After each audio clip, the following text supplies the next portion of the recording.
ఏమంటున్నావు బా? Ganga selections match అయ్యేంత వరకు నేను బిజీగా ఉంటాను. నాకు టైం కుదరదు.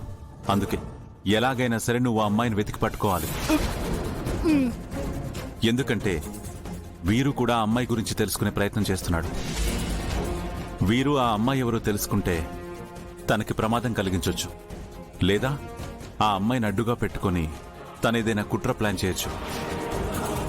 అందుకే వీరు కంటే ముందు ఆ అమ్మాయి గురించి మనం తెలుసుకోవాలి. గంగే సుధామ గారి కూతురని చెప్పేస్తే బావకి టెన్షన్ ఉండదు. బా, నా నీకు విషయం చెప్పాలి.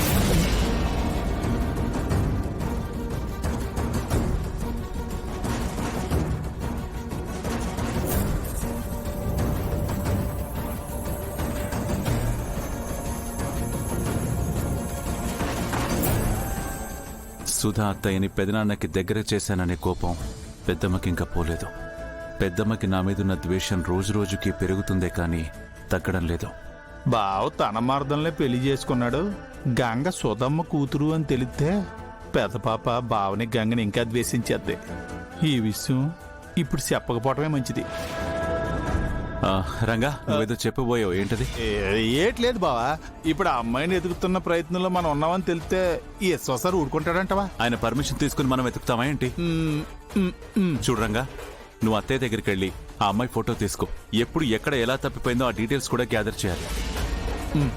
నీకున్న సర్కిల్లో ఎంక్వైరీ చేస్తే ఎక్కడో ఒక చోట ఏదో ఒక క్లూ దొరకపోదు. ఆల్రెడీ దొరికేసినది. ఏంటది? అదే బావా, వెతికితే ఆటోమేటిక్ దొరికేద్దా అని అంటున్నాను. చూడు, ఆ అమ్మాయిని ఎలాగైనా సరే వెతికి పట్టుకోవాలి. నీకేదైనా హెల్ప్ కావాలనుకో, గంగ వాళ్ళ పేరెంట్స్ అక్కడే ఉంటారు కదా, వాళ్ళ హెల్ప్ తీసుకో. ఓకే? అలాగే బా.